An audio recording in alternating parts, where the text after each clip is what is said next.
नमस्कार बच्चों, मैं Jitendra Soni GRB inter college Rath Hamirpur से फिजिक्स की क्लासेस के अंतर्गत इसके पहले की वीडियो में हमने अध्ययन किया था मापन एवं मात्रक के बारे में, और आज हम उसी से संबंधित एक टॉपिक के बारे में अध्ययन करेंगे और वो है राशियों का वर्गीकरण।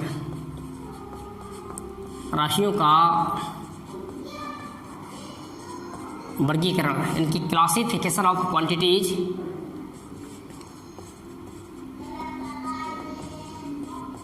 Classification of quantities.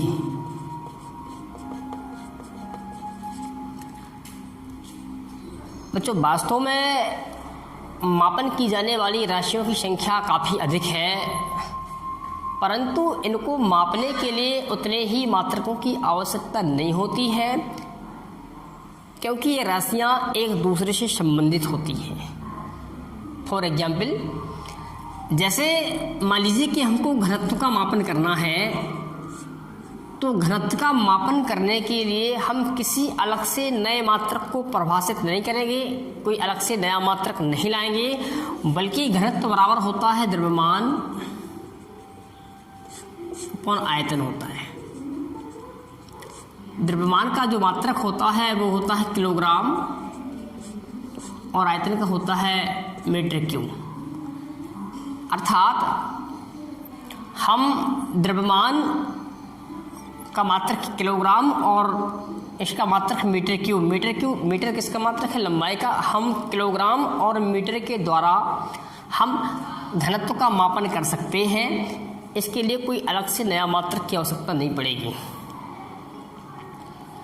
लेकिन कुछ राशियां ऐसी होती हैं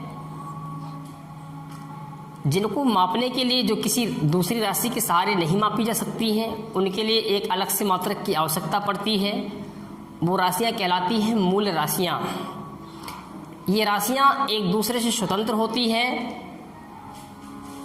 तो इस प्रकार से हम मूल राशियों को मूल राशियां यानी कि इसको हम कहते हैं फंडामेंटल क्वांटिटीज।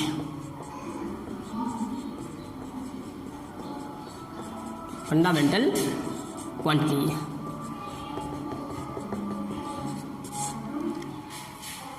ये राशियां स्वतंत्र होती हैं, तो हम इसकी जो डेफिनेशन बोलेंगे कि एक दूसरे से स्वतंत्र भौतिक राशियां मूल राशियां कहलाती हैं।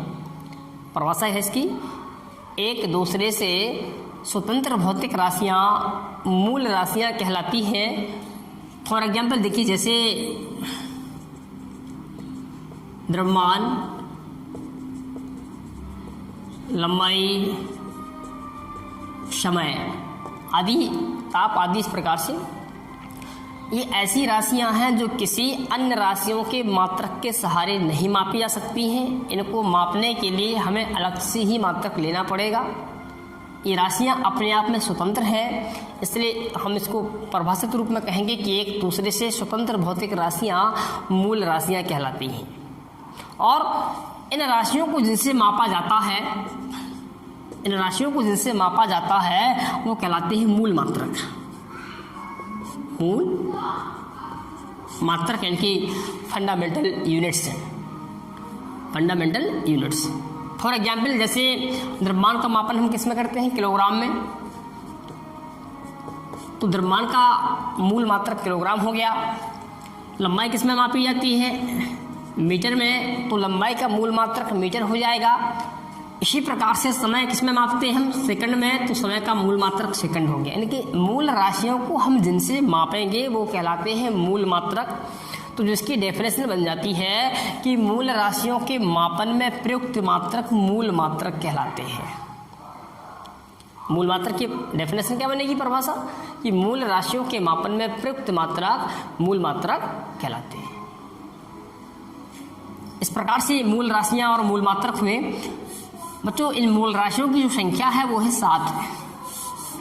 जो मूल राशियां हैं इनकी संख्या 7 है। हमने एक साइड लिखा मूल राशियां और एक साइड हमने लिखा मूल मात्रक।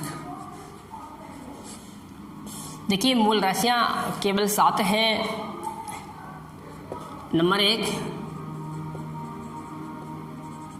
लंबाई,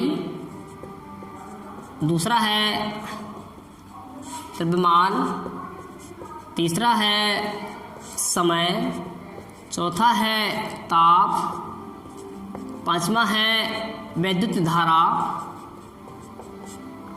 छठवां है ज्योति तीव्रता और सातवीं है पदार्थ की मात्रा।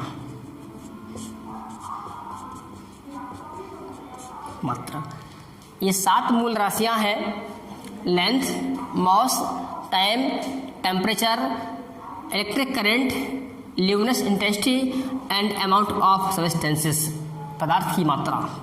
7 मूल राशियां हैं और इन 7 राशियों को हम जिनसे मापेंगे वो सारे के सारे कहलाएंगे मूल मात्रक।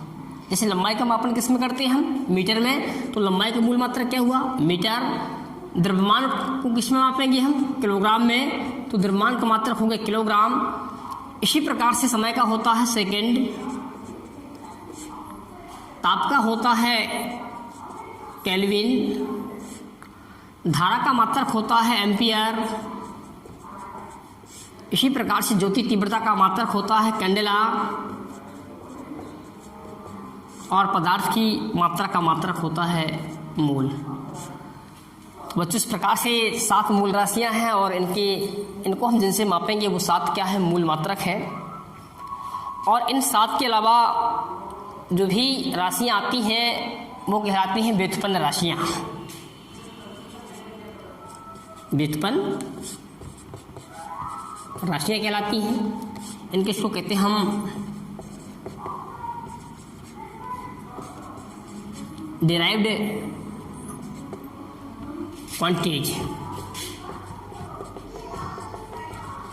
डिराइव्ड क्वांटिटीज व्युत्पन्न राशियां।